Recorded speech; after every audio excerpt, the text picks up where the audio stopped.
Out of Florida City and Terrell Fournay. And Terrell had a chance to get out and about along with our Michael Seiden. He went around looking for people and for debris in the city there. But I guess for the most part, Terrell, you guys dodged a bullet, huh? Yeah, we were able to get out and about outside of where we are right now. We were driving the streets, US 1s and some side streets as well. And the first thing that we noticed is the amount of street signs that are down. The power is, of course, out in this particular area because of those strong winds that continue to roll through the area, but it's more gusty at times, so it's not sustained.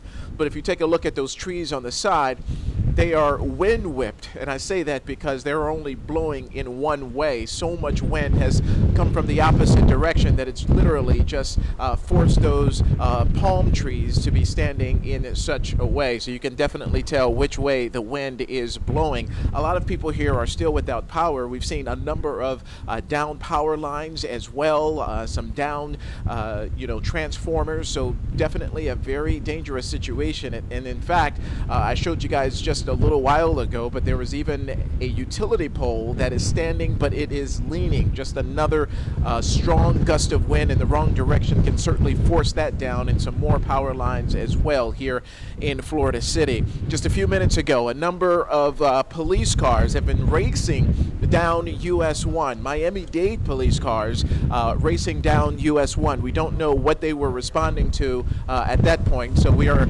attempting to at least reach out to the police department to figure out exactly what they are responding to when it comes to that. We also heard about 5 minutes ago a fire truck, and someone came up to us and told us that there was a fire emergency just a few blocks away from here dealing with those down power lines. So we are still seeing the result of Hurricane Irma and the impact, even though the most serious part of that storm has passed. But take a look over here. I see those flashing yellow lights. Those are city vehicles. Obviously, we know that crews have been out here surveying the damage and, trying to get an assessment of what still needs to be cleaned up. They are still in the process of doing that, but it will be days before we expect power to at least be restored in this area and for everything to be cleaned up, because there is so much debris still in the road. We actually had to turn around quite a few times when we were driving around. All right, Terrell, you're live in Florida City for us with some very ominous looking skies.